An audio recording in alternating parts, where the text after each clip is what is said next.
ونستعينه من يهده الله فلا مضل له ومن يضلل فلا هادي له ونشهد أن لا إله إلا الله وحده لا شريك له ونشهد أن محمدا عبده ورسوله أما بعد فأعوذ بالله من الشيطان الرجيم بسم الله الرحمن الرحيم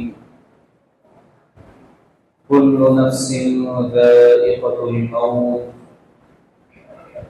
ثم إلينا ترجعون۔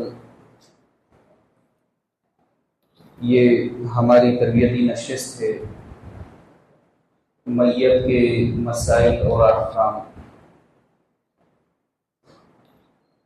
پچھلی اس کی پہلی نشست رفع عام میں جو ہمارا اپریل کے مہینے میں تربیتی اجتماع ہوا تھا اس میں ہوئی تھی۔ اس کے بعد مئی میں تربیتی اجتماع نہیں ہو سکا اور اب جون میں یہ تربیتی نشست کا دوسرا حصہ ہے۔ اس سے پہلے والے حصے میں ہم نے بیمار پرسی، بیماری کے معاملات، بیماری پر صبر کرنے کی فضیلت، موت کے آثار اور موت کے حوالے سے دیگر بہت سارے معاملات احادیث رسول صلی اللہ علیہ وسلم کی روشنی میں وہ ہم نے سنی بھی اور پڑھی بھی۔ آج ہم یہ معاملہ شروع کریں گے کہ میت جب ہو جائے تو لاش کے ساتھ کیا معاملات ہیں، یا میت ہو جانے کے بعد، روح قبض ہو جانے کے بعد وہ کیا معاملات ہیں احادیث رسول صلی اللہ علیہ وسلم کی روشنی میں۔ بخاری کی روایت ہے کہ رسول اللہ صلی اللہ علیہ وسلم سے میت پر خاموشی سے آنسو بہانا، یعنی چیخ و پکار نہ کرنا، خاموشی سے آنسو بہانا یا میت کو جو بوسہ دینا ہے یہ جائز ہے۔ بوسہ اس کو کہتے ہیں کہ کسی کی میت پڑی ہوئی ہو اور آپ اس کے ماتھے کو چوم لیں یا اس کے رخسار کو چوم لیں، گال کو چومنا، مرد کا مرد کے گال کو یا خاتون کا خاتون کے گال کو چوم لینا، اس میں کوئی قباحت نہیں ہے۔ انس رضی اللہ عنہ کہتے ہیں کہ ہم نبی صلی اللہ علیہ وسلم کی بیٹی کی تدفین کے وقت موجود تھے۔ رسول اللہ صلی اللہ علیہ وسلم کی وہ بیٹیاں جو عثمان بن عفان رضی اللہ عنہ کے نکاح میں تھی، وہ رسول اللہ صلی اللہ علیہ وسلم سے پہلے وفات پا گئی تھی۔ عثمان رضی اللہ عنہ کے نکاح میں اللہ کے رسول کی دو بیٹیاں رہی، یعنی پہلے ایک بیٹی تھی، اس کی وفات ہوئی، پھر اللہ کے رسول صلی اللہ علیہ وسلم کی دوسری بیٹی سے عثمان بن عفان رضی اللہ عنہ نے نکاح کیا۔ اس کے علاوہ بھی ایک بیٹی تھی۔ تو رسول اللہ صلی اللہ علیہ وسلم کی بیٹی کی تدفین کے وقت انس رضی اللہ عنہ کہتے ہیں کہ ہم اللہ کے رسول صلی اللہ علیہ وسلم کے ساتھ موجود تھے۔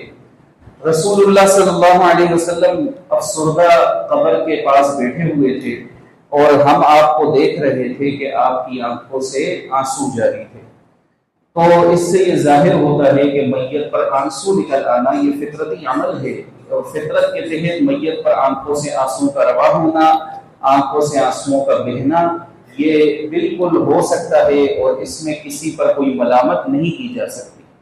ہاں، میت کے اوپر چیخ و پکار کرنا، رخسار پیٹنا، گالوں کو پیٹنا، گریبان چاک کرنا، اپنے بالوں کو نوچنا، اس کے بارے میں ہم نے پچھلی نشست میں بھی حدیث سنی کہ رسول اللہ صلی اللہ علیہ وسلم نے فرمایا لیس منا من ضرب الخدود وشق الجیوب ودعا بدعوى الجاہلیہ، وہ شخص ہم میں سے نہیں، یعنی اللہ کے رسول صلی اللہ علیہ وسلم نے اس شخص سے تعلق توڑا، فرمایا وہ شخص ہم میں سے نہیں ہے کہ جو اپنے رخساروں کو پیٹتا ہے، اپنے گریبان کو پھاڑتا ہے، وشق الجیوب ودعا بدعوى الجاہلیہ، اور وہ پکارتا ہے گویا کہ جاہلیت میں جیسے پکارا جاتا تھا، جاہلیت میں جیسے میت کے اوپر مرثیے پڑھے جاتے تھے، آج بین کیا جاتا ہے میتوں کے اوپر، یہ جیسے بین کیا جاتا تھا جاہلیت میں، ویسا کرنے والا اللہ کے رسول صلی اللہ علیہ وسلم سے اس کا کوئی تعلق نہیں ہے۔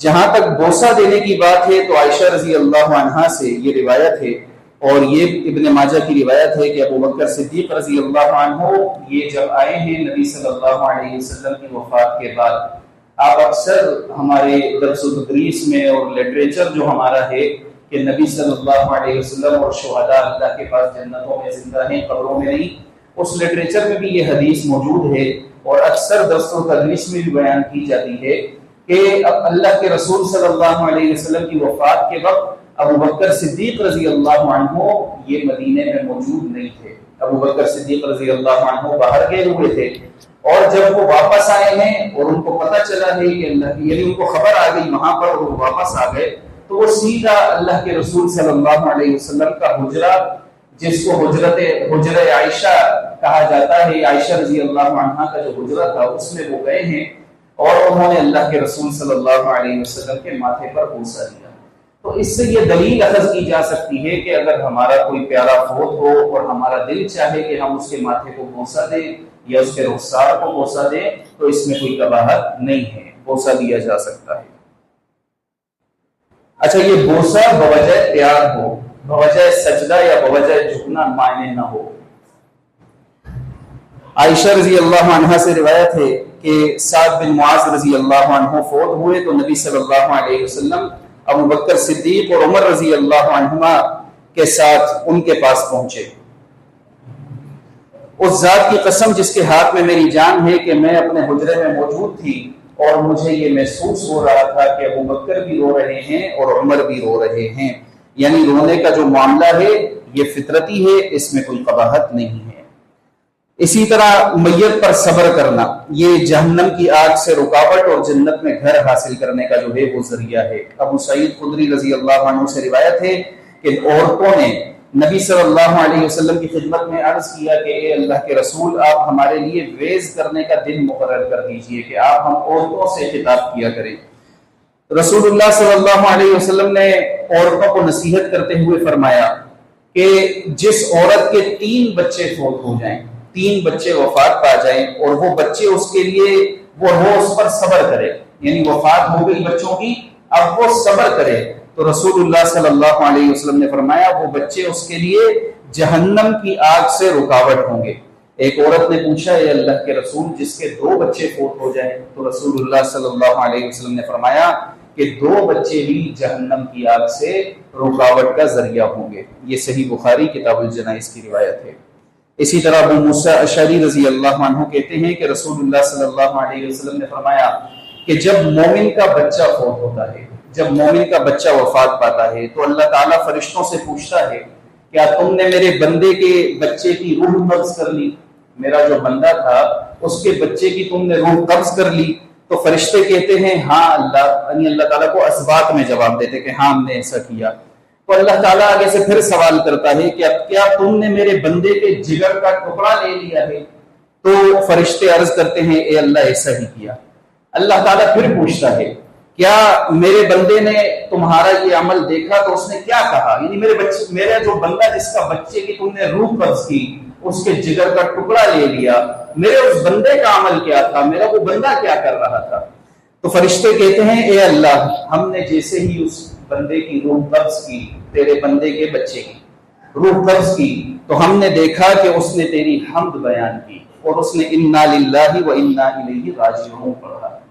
تو اللہ تعالیٰ ارشاد فرماتا ہے میرے بندے کے لیے جنت میں گھر بنا دو، میرے بندے کے لیے جس نے صبر کیا، جس نے آہ و بکا نہیں کی، جس نے چیخ و پکار نہیں کی، اللہ تعالیٰ فرماتا ہے میرے اس بندے کے لیے جنت میں ایک گھر بنا دو کہ میں نے اس کے جگر کا ٹکڑا لے لیا اور اس نے پھر بھی کہا کہ اے اللہ تیرا مال تھا تو نے لے لیا، اور اس نے انا للہ و انا الیہ راجعون۔ تو یہ اللہ تعالیٰ فرماتا ہے میرے اس بندے کے لیے جنت میں ایک گھر بنا دو اور اس گھر کا نام بیت الحمد رکھو۔ اسے ترمذی نے جو ہے وہ روایت کیا ہے۔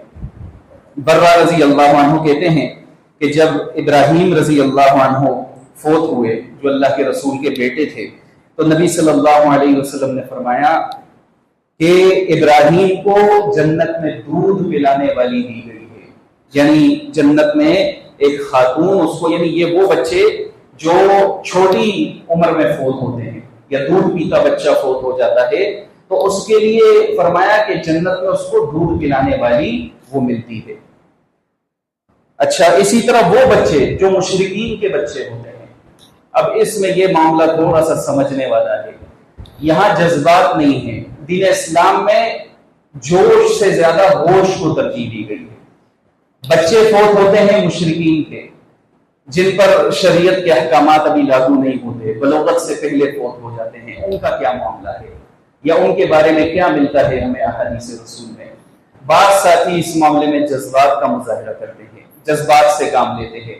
جیسے ایک ساتھی کی شکایت آئی کہ اس کے کسی رشتہ دار کے ہاں کوئی چھوٹی بچی ٹینکی میں گر کر فوت ہو گئی، مر گئی. رشتہ دار ایمان والا نہیں تھا اور چھوٹی سی بچی کو 2-3 سال کی ہوگی یا 2 سال کی، وہ بچی ٹینکی میں گر کے مر گئی. اس سے پوچھا کہ یہ تو چھوٹی سی بچی تھی، اس کا تم نے کیوں نہیں پڑھی صلاۃ المیت؟ تو بجائے اس کے کہ وہ کہتا کہ ہمیں اللہ کے رسول صلی اللہ علیہ وسلم سے اس کا کوئی ثبوت نہیں ملتا یا اس کی کوئی دلیل نہیں ہے، اس نے آگے سے جواب میں کہہ دیا کہ یہ بچی تو مشرکہ نہیں تھی لیکن باپ مشرک تھا، اس لیے یہ بچی بھی مشرکہ ہوگی اور اسی لیے میں نے اس کی صلاۃ المیت نہیں پڑھی. یہ سراسر بے وقوفی کا جواب ہے. ہمیں احادیث میں جتنا ملتا ہے اتنا ہی رہیں. اپنی طرف سے ہمیں دین میں نہ اضافے کا حکم ہے اور نہ ہم اس میں کمی کر سکتے ہیں. آپ دیکھیں ابو ہریرہ کہتے ہیں کہ نبی صلی اللہ علیہ وسلم سے مشرکین کے نابالغ بچوں کے بارے میں جب پوچھا گیا تو رسول اللہ صلی اللہ علیہ وسلم نے سکوت اختیار کیا اور فرمایا کہ اللہ ان کے اعمال سے بہتر واقف ہے. اللہ تعالیٰ ان کے اعمال سے بہتر واقف ہے. یہ صحیح بخاری کی روایت ہے. یعنی ان کے بارے میں کوئی فیصلہ صادر کرنے سے گریز نہیں ہوگا. فیصلہ صادر نہیں کرنا بلکہ سکوت اختیار کرنا ہے، خاموشی. رہی بات صلاۃ المیت کی، تو صلاۃ المیت اللہ کے رسول سے اگر کسی مشرک کے نابالغ بچے کا پڑھنا ثابت ہوتا تو ہم بھی پڑھتے، لیکن اللہ کے رسول صلی اللہ علیہ وسلم سے مشرکین کے نابالغ بچوں کی بھی صلاۃ المیت پڑھنا ثابت نہیں ہے. اسی لیے ہم کسی بھی ایسے نابالغ بچے کی جس کے والدین یا جس کے سرپرست مشرک ہوں اس کی ہم صلاۃ المیت ادا نہیں کرتے. اب ایک معاملہ ہے کہ موت ہو جائے تو کیا میاں بیوی ان کا رشتہ وہی رہتا ہے یا وہ غیر محرم قرار دے دیے جاتے ہیں؟ یہ بڑا ایک فساد فی الارض والا مسئلہ ہے کہ زمین میں اس معاملے میں بڑا فساد ہے کہ شوہر مرا تو بیوی کو نہیں دیکھنے دیتے، کہتے ہیں تمہارا غیر محرم ہو گیا، نکاح ختم ہو گیا. اور اگر بیوی مری تو شوہر کو نہیں دیکھنے دیتے کہ غیر محرم ہو گئی ہے، تم نہیں دیکھ سکتے. اس کے بارے میں ہمیں حدیث میں کیا ملتا ہے؟ عائشہ رضی اللہ عنہا سے روایت ہے کہ جبرائیل عائشہ رضی اللہ عنہا کی تصویر سبز ریشمی کپڑے میں لپیٹ کر لائے اور کہا کہ یہ عائشہ دنیا اور آخرت میں آپ کی بیوی ہے. اور عائشہ رضی اللہ عنہا کو اللہ کے رسول صلی اللہ علیہ وسلم نے ایک موقع پر کہا تھا جب عائشہ رضی اللہ عنہا نے اپنی بیماری کا تذکرہ کیا کہ میں بیمار ہوں یا مجھے بخار ہے یا سر میں درد ہے، تو عائشہ رضی اللہ عنہا کو کہا کیا ہی اچھا ہو کہ تو اللہ کے رسول کی حیات میں فوت ہو، اللہ کا رسول تجھے غسل دے، اللہ کا رسول تیری صلاۃ المیت پڑھائے. تو بیوی کو شوہر غسل بھی دے سکتا ہے، دیکھنا تو بڑے دور کی بات ہے. تو یہ معاملہ ہے کہ اس میں اپنی طرف سے کسی شدت یا بے جا سختی سے یہ گریز کرنا چاہیے. اب چند امور ہیں جن کے بارے میں وضاحت ضروری ہے کہ یہ سراسر بدعت ہیں اور ان کا دین سے کوئی تعلق نہیں ہے. جیسے مرنے والے کے سر کے قریب قرآن مجید پڑھنا. یہ آپ نے اگر دیکھا ہو کہ مشرکین کے ہاں عموماً یہ ہوتا ہے کہ جب کوئی ان کا رشتہ دار فوت ہوتا ہے تو ایک فرد سرہانے بیٹھتا ہے اور ایک پیرانے بیٹھتا ہے اور بعض بیچ میں بھی بیٹھاتے ہیں اور پھر قرآن دیا جاتا ہے اور قرآن پڑھا جاتا ہے. تو یہ عمل سراسر بدعت ہے اور سراسر یہ دین میں اضافہ ہے اور ہر بدعت کیا ہے؟ گمراہی ہے اور ہر گمراہی یہ جہنم کی آگ میں لے جانے والی ہے. اسی طرح مرنے والے کے پاس سورہ یاسین پڑھنا یہ بھی کسی صحیح حدیث سے ثابت نہیں ہے. روح قبض ہوتے ہوئے یعنی حالت نزع میں سورہ یاسین پڑھنا یہ روایت بھی ضعیف ہے، کسی صحیح حدیث سے یہ بات ثابت نہیں ہے. اسی طرح ایک معاملہ جو اکثر دیکھا گیا کہ جی مر گیا ہے، چارپائی پر پڑا ہوا ہے، اب اس کا منہ جو ہے وہ قبلہ رخ کرو، اب اس کا منہ قبلہ رخ رکھو، یہ بھی کسی صحیح حدیث سے ثابت نہیں ہے. اسی طرح جو شخص فوت ہو جائے، فوت ہوئے شخص کے بارے میں یہ عقیدہ رکھنا کہ جمعے کے روز یہ مرنے والا جو ہے یہ 1 یا 2 گھڑی یہ گھر پر آتا ہے، اس کی روح آتی ہے، یا 1 یا 2 گھڑی جمعے والے دن وہ اپنے گھر کا وزٹ کرتا ہے، اس کے بارے میں یہ عقیدہ رکھنا یہ بھی کہیں سے ثابت نہیں ہے. مرنے والے کی چارپائی کے گرد بیٹھ کر ذکر اذکار کرنا یہ بھی کہیں سے ثابت نہیں ہے۔ مرنے والے پر فاتحہ پڑھنا یہ بڑا عام ہے، ہمارے ہاں بڑا عام ہے، کسی کے قبر پر جائیں گے تو فوراً ہاتھ اٹھائیں گے جی فاتحہ پڑھیں، کسی کی تعزیت کو جائیں گے تو ٹینٹ لگا کر 3 دن تک بیٹھے ہوں گے، اور پھر بسا اوقات تو 7 دن اور 8 دن اور 10 دن بیٹھے ہوتے ہیں، اور پھر ہر آنے والا کہتا ہے جی پشتو والے ہوتے ہیں تو کہتے ہیں لاس اچت گئی، اور ویسے کوئی اردو دان ہوتا ہے تو آتے ہیں جی دعا کیجیے، دعا کریں جی دعا کریں، اور دعا کے نام پر ہاتھ اٹھائے جاتے ہیں، اور پھر سورہ فاتحہ یا اس طرح کے ذکر اذکار پڑھے جاتے ہیں۔ یہ میت کے بعد تدفین کے بعد کرنا یا میت کی موجودگی میں کرنا، دونوں عمل کہیں سے بھی ثابت نہیں ہے۔ کہیں سے بھی یہ عمل بھی ثابت نہیں ہے کہ میت کے بعد لازمی 3 دن تک آپ نے ٹینٹ لگا کر بیٹھنا ہے، یا گھروں میں بیٹھک وغیرہ یا کیا کہتے ہیں مہمان خانہ کھول کر رکھنا ہے اور تعزیت 3 دن تک ہوتی رہے گی۔ تعزیت 3 دن تک ہوتے رہنا یہ کہیں سے ثابت نہیں ہے۔ ہاں 3 دن سوگ کا ملتا ہے کہ 3 دن غم کے ہیں، 3 دن غم کے ہیں۔ تعزیت کے جو ہم نے دن مخصوص کر دیے کہ 3 دن تک تعزیت ہوگی، پھر یہ نہیں ہے۔ آپ کی اگر کسی سے ملاقات 10 دن بعد ہوئی ہے اور آپ اس سے اظہار افسوس کرتے ہیں تو اسی کا نام تو تعزیت ہے۔ اس کا نام کیا ہے؟ تعزیت ہے کہ کوئی مومن فوت ہوا، آپ کی اس کے ورثاء سے ملاقات ہوئی 10 دن بعد 15 دن بعد، اور آپ نے اس پر اس وفات پر جو اس مومن کا رشتہ دار فوت ہوا تھا آپ نے افسوس کا اظہار کیا، اس کا نام تعزیت ہے۔ اس کے لیے دن مخصوص نہیں ہے کہ 3 دن یا 10 دن، یہ کسی بھی وقت کی جا سکتی ہے اور کبھی بھی کی جا سکتی ہے۔ اسی طرح مرنے والے پر ناخوانی یہ بھی ہوتی ہے، آپ کو شاید اس پہ تعجب ہوگا، لیکن ایک مسلک ہمارے ہاں مخصوص ہے جو مرنے پر لاش پڑی ہوتی ہے اور ناخوانی ہو رہی ہوتی ہے، اور پھر اس کی اچھی خاصی اجرت دی جاتی ہے اس ناخوان کو جو اس پر ناخوانی کرتا ہے۔ اسی طرح میت اٹھانے سے قبل جو ہے وہ لاش کے غلہ رکھا جاتا ہے۔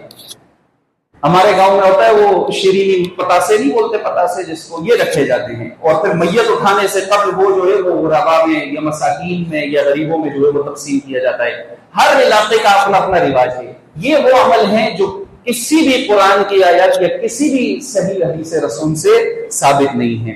اسی طرح مرنے والے کے پاس قرآن کی کسی بھی مخصوص سورہ کی تلاوت کرنا، سورہ بقرہ ہو یا سورہ یاسین ہو یا پورا قرآن ہو، یہ کہیں سے بھی ثابت نہیں ہے۔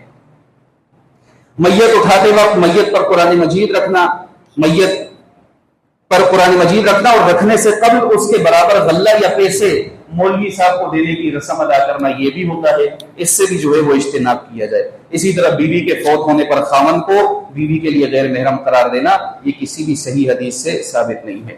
اب اس میں اگلا باب ہے وہ ہے تعزیت کے مسائل۔ تعزیت کرنا، افسوس کا اظہار کرنا یہ سنت ہے۔ آپ دیکھیں انس بن مالک رضی اللہ عنہ سے روایت ہے کہ رسول اللہ صلی اللہ علیہ وسلم نے فرمایا جس نے اپنے مومن بھائی کی مصیبت میں اس سے تعزیت کی، اللہ تعالیٰ اسے قیامت کے دن سبز حلہ پہنائے گا جس پر قیامت کے دن رش کیا جائے گا۔ لوگوں نے پوچھا یا رسول اللہ یخبرو، ہمیں خبر دیجئے کہ اس سے کیا مراد ہے؟ فرمایا اس سے مراد یہ ہے کہ قیامت کے دن وہ اس حال میں ہوگا کہ اس پر رش کیا جائے گا، اس پر کیا کہتے ہیں داد دی جائے گی، اس پر فخر کیا جائے گا، ایسے حالات میں ہوگا۔ تعزیت کرنا یہ سنت ہے، کوئی مومن فوت ہو جائے اس کے لیے افسوس کا اظہار کرنا یہ سنت ہے اور اس کی فضیلت ہے۔ اسی طرح میت کے ورثاء کے لیے جو ہے وہ تعزیت کے مسنون الفاظ بھی ثابت ہیں۔ ام سلمہ رضی اللہ عنہا ان سے روایت ہے، وہ کہتی ہے کہ رسول اللہ صلی اللہ علیہ وسلم ہمارے گھر تشریف لائے، اس وقت ابو سلمہ کی آنکھیں، یعنی ام سلمہ کے جو شوہر تھے ابو سلمہ، اس کی آنکھیں پتھرا چکی تھی۔ نبی صلی اللہ علیہ وسلم نے ابو سلمہ کی آنکھیں بند کی اور فرمایا جب روح قبض ہو جاتی ہے، جب روح قبض ہو جاتی ہے تو نظر اس کا تعاقب کرتی ہے، نظر کیا کرتی ہے؟ اس کا تعاقب کرتی ہے۔ نبی صلی اللہ علیہ وسلم نے ابو سلمہ کی آنکھیں بند کر دی اور فرمایا کہ نبی صلی اللہ علیہ وسلم کے اس عمل پر ان کے گھر والے اس بات پر رونے لگے تو رسول اللہ صلی اللہ علیہ وسلم نے فرمایا اپنے مرنے والوں کے حق میں بھلی بات کہو، اپنے مرنے والوں کے حق میں بھلی بات کہو، کیونکہ جو کچھ تم کہتے ہو فرشتے اس پر آمین کہتے ہیں۔ پھر نبی صلی اللہ علیہ وسلم نے ابو سلمہ رضی اللہ عنہ کے حق میں یہ دعا فرمائی، اے اللہ ابو سلمہ کو بخش دے، ہدایت یافتہ لوگوں میں اس کا مرتبہ بلند فرما اور اس کے پسماندگان کی حفاظت فرما، یا رب العالمین ہم سب کو اور مرنے والوں کو معاف فرما، میت کو جو ہے وہ ہدایت کے نور سے منور فرما۔ یہ صحیح مسلم کی جو ہے وہ روایت ہے، اور یہ اللہ کے رسول صلی اللہ علیہ وسلم سے تعزیت کے وہ الفاظ ہیں جو ابو سلمہ رضی اللہ عنہ کے لیے ثابت ہیں۔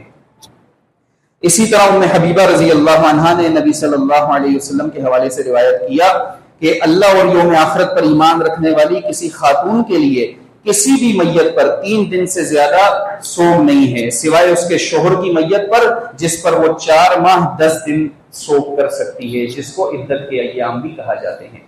یعنی کسی بھی میت پر 3 دن سے زیادہ حالت سوگ میں رہنا، یا 3 دن سے زیادہ اس میں جو ہے وہ گھر پہ چولہا نہ جلانا، یا یہ کہنا کہ جی میں تو چولہا نہیں جلاؤں گا، اچھا یہ 3 دن میں بھی کیا جا سکتا ہے۔ یہ کوئی قسم نہیں ہے کہ کوئی مر گیا تو آپ گھر پہ چولہا نہیں جلائیں گے، چولہا جلا سکتے ہیں، بالکل جلا سکتے ہیں، اس میں کوئی قباحت نہیں ہے۔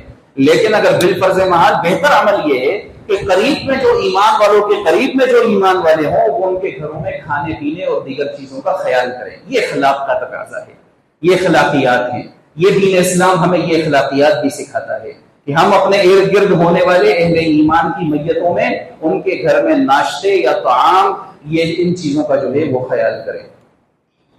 سوگ جو ہے یہ 3 دن ہے، اور خاتون کے لیے جس کا شوہر فوت ہو جائے اس کا سوگ جو ہے وہ 4 مہینے 10 دن ہے۔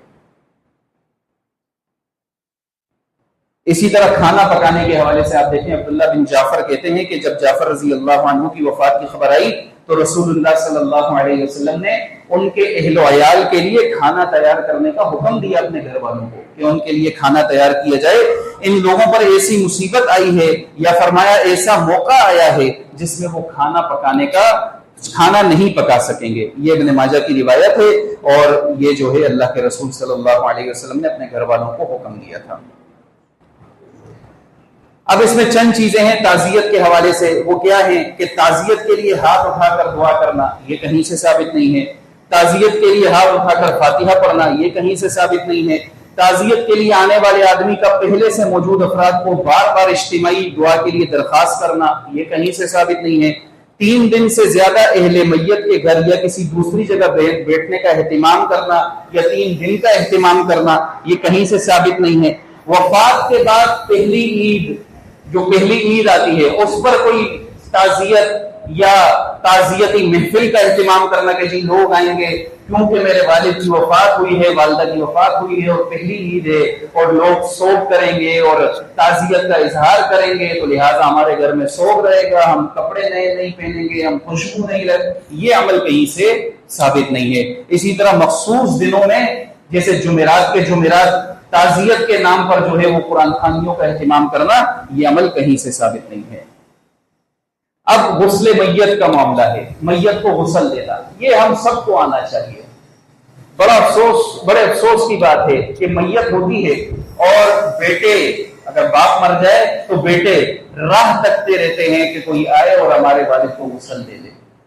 بچہ فوت ہو جائے تو باپ جو دین کے معاملات سے نابلد ہوتا ہے وہ بھی پھر راہ تکتا ہے کہ کوئی آئے، مسجد توحید والے آئیں، کوئی آئے اور ہماری میت کو غسل دے دے۔ حالانکہ میت کو خود غسل دینا آنا چاہیے، اور میت کو غسل دینا کوئی اتنا مشکل معاملہ نہیں ہے۔ اس کے بارے میں آپ دیکھیں مستدرک الحاکم اور بہقی کی روایت ہے، علی رضی اللہ عنہ فرماتے ہیں کہ میں نے رسول اللہ صلی اللہ علیہ وسلم کو غسل دینے لگا تو میں نے نبی صلی اللہ علیہ وسلم کے جسم کو ٹٹولا، میں نے کوئی چیز نہ پائی۔ یہ جسم کو ٹٹولنے سے مراد شرمگاہ کو ٹٹولنا ہوتا ہے کہ انسان کی بسا اوقات روح قبض ہوتے ہوئے پیشاب بھی نکل جاتا ہے اور پخانہ بھی نکل جاتا ہے، اور اس سے پہلے معاملہ یہ ہے کہ میت کو غسل دینے سے پہلے پیٹ کی طرف سے ہلکا ہلکا اس کو دبایا جائے، پریس کیا جائے، تاکہ اگر کوئی نکلنے والی کوئی فضلہ ہو یا پیشاب وغیرہ ہو تو وہ نکل جائے، اور پھر سب سے پہلے اس کو صاف کیا جاتا ہے۔ وہ کہتے ہیں میں نے رسول اللہ صلی اللہ علیہ وسلم کے جسم اطہر کو ٹٹولا تو میں نے اس میں نبی صلی اللہ علیہ وسلم کا جسم جو ہے میں نے اس کو صاف پایا۔ لوگوں میں سے 4 آدمی نبی صلی اللہ علیہ وسلم کا جسم قبر میں اتارنے پر مامور ہوئے. ان میں علی رضی اللہ عنہ، عباس رضی اللہ عنہ، فضل رضی اللہ عنہ اور آپ کے آزاد کردہ غلام صالح رضی اللہ عنہ شامل تھے. ان حضرات نے رسول اللہ صلی اللہ علیہ وسلم کو لحد میں اتارا اور اوپر مٹی ڈال دی. اسی طرح میت کے غسل کا آغاز جو ہے یہ وضو سے کرنا چاہیے. شرمگاہ دھونے کے بعد سب سے پہلے میت کو جو ہے وہ وضو دیا جائے گا.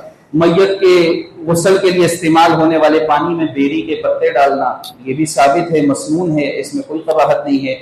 غسل جو ہے یہ اس میں پانی بہاتے ہوئے، جیسے اعضاء دھوئے جاتے ہیں وضو میں اور جسم پر پانی بہایا جاتا ہے، اس میں 3 مرتبہ بھی پانی بہا سکتے ہیں، 5 مرتبہ بھی اگر صفائی نہیں ہوئی 5 مرتبہ بہا لیں، 5 مرتبہ میں آپ سمجھتے ہیں کافی نہیں ہوا تو 7 مرتبہ جو ہے وہ بہا لیں. اسی طرح اگر خاتون کی میت ہو تو غسل کے بعد سر کے بالوں کی 3 چوٹیاں بنا کر پیچھے ڈال دینی چاہیے. ام عطیہ رضی اللہ عنہا فرماتی ہیں کہ جب ہم رسول اللہ صلی اللہ علیہ وسلم کی بیٹی زینب رضی اللہ عنہا کو غسل دے رہی تھی تو نبی صلی اللہ علیہ وسلم تشریف لائے اور فرمایا اسے 3 یا 5 مرتبہ اگر مناسب سمجھو تو اس سے بھی زیادہ مرتبہ غسل دینا اور پانی میں بیری کے پتے ڈال دینا.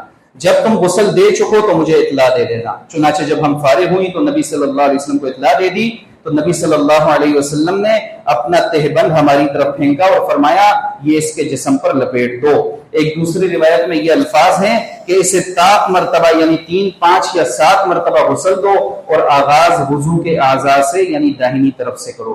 ام عطیہ رضی اللہ عنہا کہتی ہیں کہ ہم نے غسل کے بعد سر کے بالوں کی 3 چوٹیاں بنائی اور انہیں پیچھے کی طرف کر دیا. یہ متفق علیہ روایت ہے، بخاری اور مسلم دونوں نے اس کو روایت کیا ہے. غسل کے پانی میں جس سے میت کو غسل دیا جائے اس میں بیری کے پتے ڈالنا یہ مسنون ہے، اور اسی طرح خاتون کی میت ہو تو اس کے بالوں کی 3، 5 یا 7 چوٹیاں بنا کر یہ پیچھے کی طرف کر دینا، اس میں بھی کوئی قباحت نہیں ہے.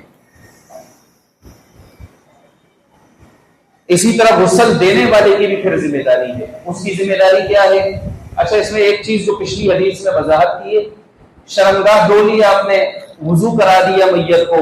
وضو کرانے کے بعد آسان سا طریقہ ہے کہ پورے جسم پر پانی بہانا ہے اور پھر جو چیز میسر ہو، صابن میسر ہو یا جو بھی ہو، اس سے جسم کو اچھی طرح دھو لیا جائے. غسل دیتے ہوئے مکمل غسل کے دوران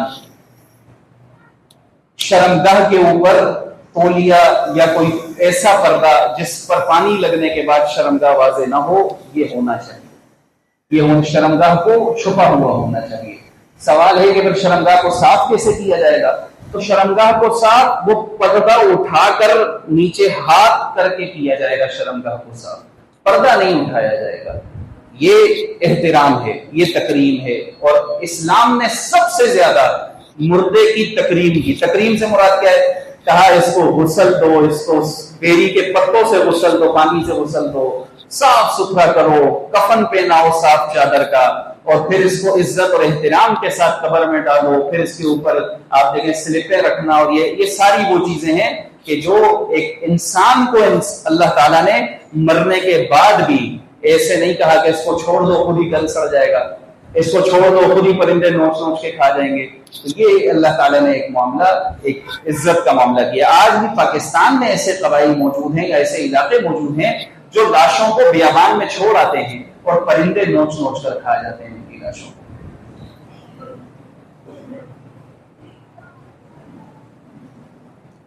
عبداللہ ابن عباس رضی اللہ عنہ کہتے ہیں،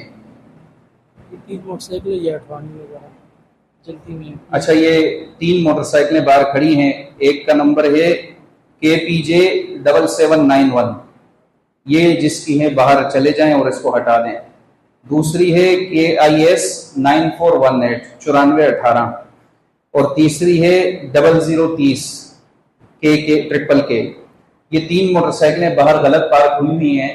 جن صاحبان کی بھی ہیں وہ جائیں اور اس کو ہٹا دیں. 7791 9418 اور 0030.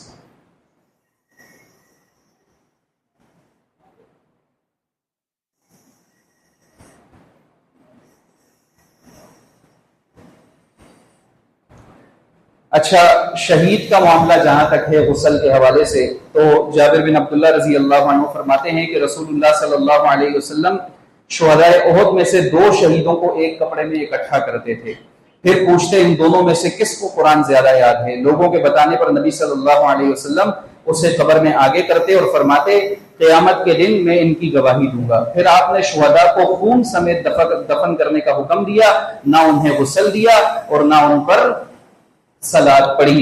یہ بخاری کی جو ہے وہ روایت ہے کہ شہدائے جو احد تھے، شہدائے احد، اللہ کے رسول صلی اللہ علیہ وسلم نے بہت سارے شہید تھے، کافی صحابہ کرام شہید ہو گئے، تو 2 شہیدوں کو ایک کفن دیا گیا، 2 شہیدوں کو ایک قبر میں اتارا گیا، اور غسل بھی نہیں دیا گیا اور صلاۃ المیت بھی نہیں پڑھی گئی۔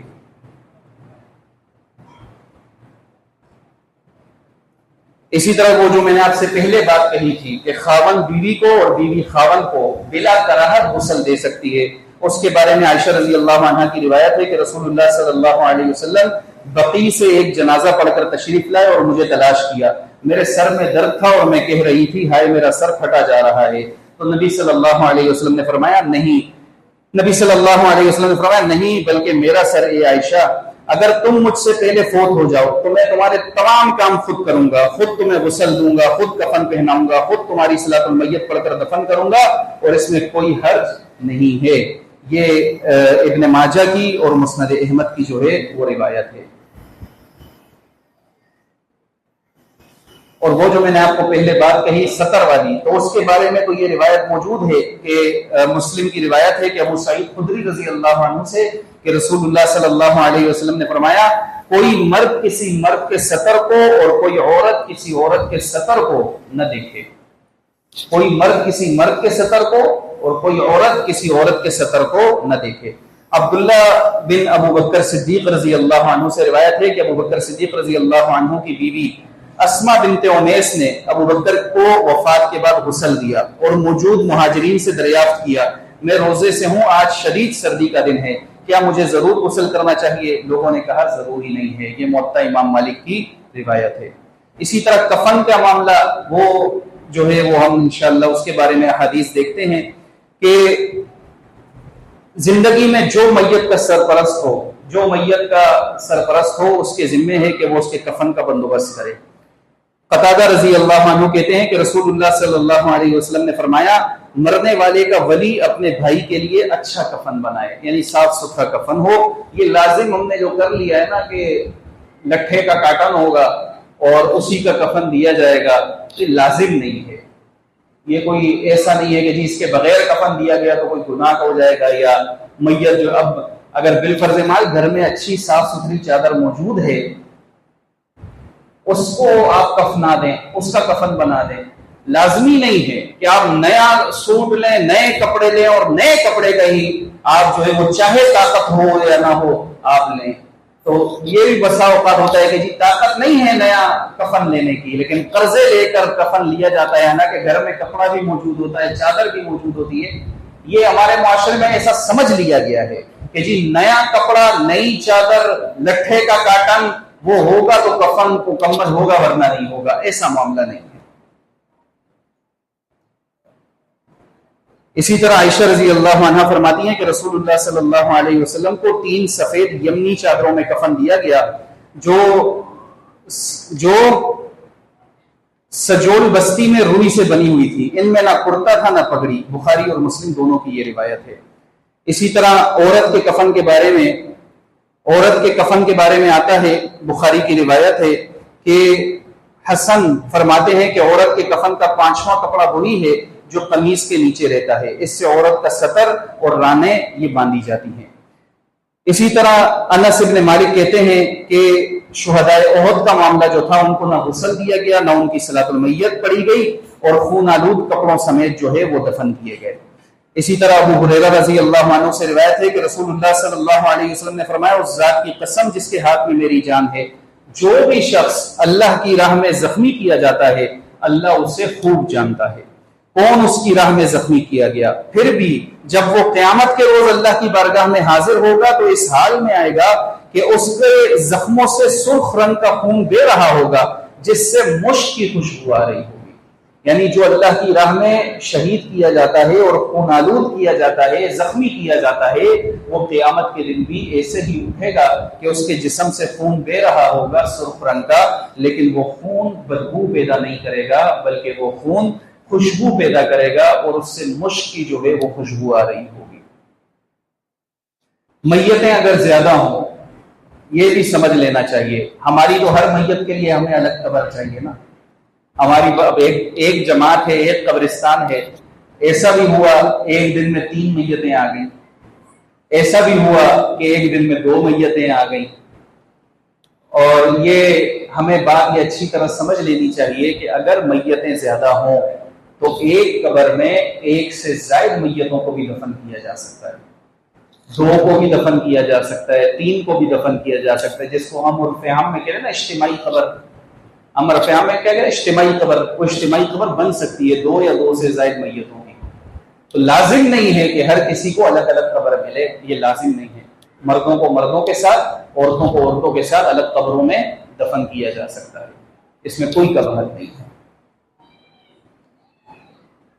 عبداللہ ابن عباس رضی اللہ عنہما کہتے ہیں کہ رسول اللہ صلی اللہ علیہ وسلم نے فرمایا کہ محرم کو احرام کی چادروں میں ہی پانی اور بیری کے پتوں سے غسل دو، اور احرام کی چادروں میں ہی کفن دو، اور اسے خوشبو لگاؤ، نہ اس کا سر ڈھانپو، کیونکہ یہ اس کو کہتے ہیں محرم، یہ جو حالت احرام میں ہوتا ہے، جیسے ابھی حج ہوا نا، کتنے ہزار سے زیادہ حج کرنے والے فوت ہو گئے، اگر اس میں کوئی ایمان والا فوت ہوا تو اس کے لیے یہ حکم ہے کہ اس کے احرام کو نہیں کھولا جائے گا، بلکہ اس کو جو ہے احرام کی چادروں میں ہی پانی اور بیری کے پتوں سے غسل دیا جائے گا، اور اسی طرح اس کو کفنایا جائے گا، اور قیامت کے دن یہ حالت احرام میں ہی اٹھایا جائے گا۔ ہمارے معاشرے کا ایک غلط کانسیپٹ وہ یہ ہے کہ آپ کو گاؤں دیہاتوں کی طرف یہ چیزیں زیادہ ملیں گی کہ اپنے پیر صاحب، اپنے فقیر صاحب، اپنے مرشد کا کہتے ہیں کہ جی آپ مجھے کفن دے دیں اپنے ہاتھوں سے تو میں بخشایا جاؤں گا۔ کسی نبی، ولی یا بزرگ کے لباس کا کفن مرنے والے کو عذاب الہی سے نہیں بچا سکتا۔ عبداللہ ابن عمر رضی اللہ عنہ کہتے ہیں کہ جب عبداللہ رضی اللہ عنہ کا والد عبداللہ ابن ابی منافق یہ فوت ہوا تو عبداللہ رضی اللہ عنہ رسول اللہ صلی اللہ علیہ وسلم کی خدمت میں حاضر ہوئے اور عرض کیا کہ اے اللہ کے رسول، آپ مجھے اپنی قمیض دیجئے، اس میں اپنے باپ کو کفن دوں گا۔ تو اللہ کے رسول نے دی، اور اللہ کے رسول کے قمیص میں عبداللہ ابن ابی کو دفنایا گیا، یعنی ان کی جو قمیص تھی وہ کفن میں شامل تھی، اس میں دفنایا گیا۔ تو کیا عبداللہ ابن ابی کی مغفرت ہو گئی عبداللہ ابن ابی کی مغفرت نہیں ہوئی۔ تو کسی کے جوڑے کا، کسی کی دی گئی چادر کا کفنایا جانا وہ اس کے لیے مغفرت کا سبب نہیں بنے گا۔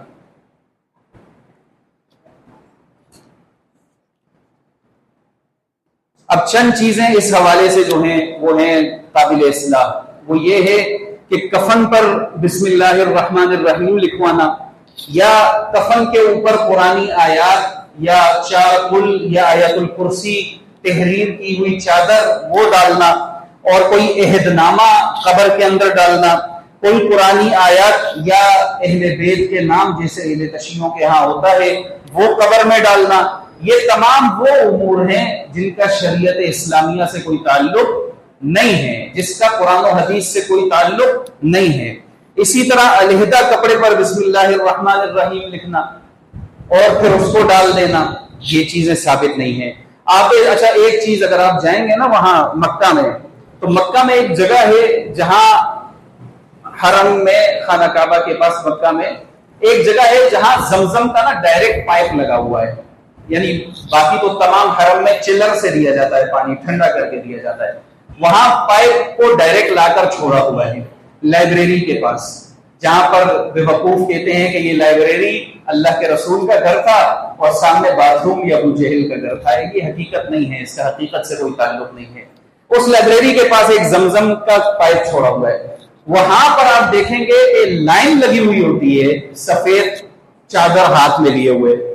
جب اتفاق ہوا جانے کا، پریشان تھا کہ ہم تو خالی ہاتھ آ گئے، ہاتھ میں 5 لیٹر والی بوتل لے کر کے زمزم تازہ بھریں گے اور پیئیں گے، تو وہاں تو سب ہی سفید چادر لے کے کھڑے ہوئے، سمجھ نہیں آ رہی تھی یہ کیا ہوا۔ تو تو جب اپنی باری آئی اور آگے والے سے پوچھا کہ یہ چادر کس لیے، تو اس نے کہا جی یہ میں نے اپنے لیے کفن لیا ہے، میں اس کفن کو جو ہے وہ زمزم کے پانی سے دھوؤں گا۔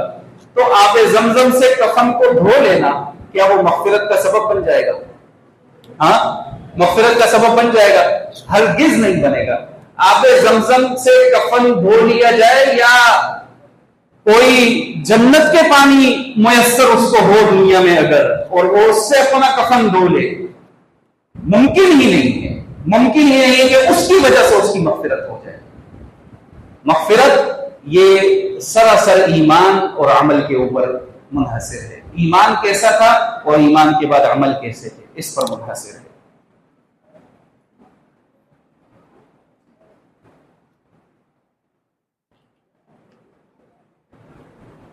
اچھا، یہ بھی ایک معاملہ ہے کہ جی شادی والے دن اگر دلہا فوت ہو جائے تو اس کو کپڑے نہیں چینج کرتے، وہی شیروانی میں اس کو دفن کرتے ہیں۔ یہ وہ چیزیں ہیں جن کا شریعت سے کوئی تعلق نہیں ہے۔ بہرحال یہ چند امور تھے۔ اب اس کے بعد جو معاملہ ہے وہ ہے دفن کا، تدفین کے مسائل کے حوالے سے ہے۔ تدفین کے مسائل جو ہیں وہ انشاءاللہ اگلی نشست میں آپ کے سامنے بیان کیے جائیں گے۔ یہ چند وہ باتیں ہیں جو ہمیں پتہ ہونی چاہیے۔ میت کو غسل دینا، صلاۃ المیت کی دعا کا معاملہ اکثر لوگوں کے ساتھ آپ کو ملے گا کہ میں کسی سے سوال تو نہیں کرتا، لیکن اکثریت کا معاملہ یہ ہے کہ صلاۃ المیت کی دعا ہی یاد نہیں ہے، یہ اکثریت کا معاملہ ہے۔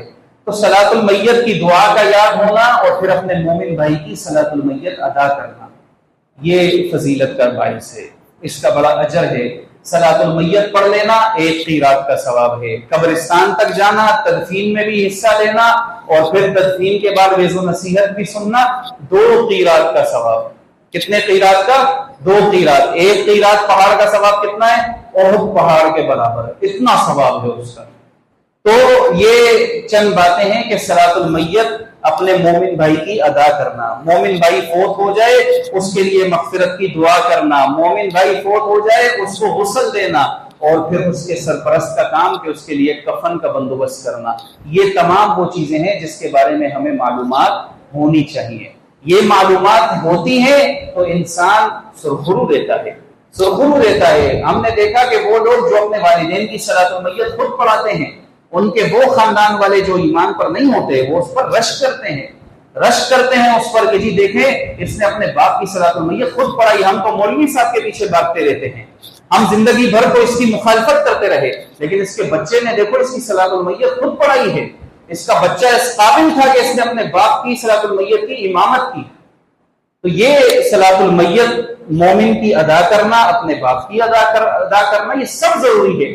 ایک کمزوری جس کی نشاندہی ضروری ہے وہ یہ کہ مومن کوئی بھی فوت ہو جائے اس میں تخصیص نہیں ہے کہ اس کی صلاۃ المیت میں جاؤں گا اور اس میں نہیں جاؤں گا۔ یعنی ذمہ دار فوت ہوا، ذرا منبر و محراب پر کھڑا ہونے والا فوت ہوا تو سب پہنچ گئے، سب نے صلاۃ المیت میں شرکت کی۔ اور اگر کوئی ایسا شخص فوت ہوا جو بہت عام نہیں تھا یا بہت زیادہ اس کو لوگ نہیں جانتے تھے تو لازم نہیں سمجھا کہ اس کی صلاۃ المیت میں شرکت کی جائے، لازم نہ سمجھا۔ ہر مومن جو فوت ہوتا ہے آپ کے قرب و جوار میں، آپ کے پڑوس کے حلقوں میں، آپ کے اپنے حلقوں میں، اگر مصروفیات بہت ہی زیادہ نہ ہو تو اس کی صلاۃ المیت میں لازمی شرکت کریں، یہ مومن کا حق ہے، یہ مومن کا حق ہے آپ کے اوپر۔ حق المسلم علی المسلم 5، مسلم کے مسلم پر 5 حقوق ہیں، اس میں سے ایک حق یہ بھی ہے کہ اس کے لیے صلاۃ المیت اس کی ادا کی جائے، اس کے لیے مغفرت کی دعا کی جائے، یہ لازم ہے، اس پر عمل کرنا ہے انشاءاللہ۔ سبحانک اللہم و بحمدک ونشہد ان لا الہ الا انت استغفرک و اتوب الیک۔ ابھی انشاءاللہ ایک درس قرآن ہے۔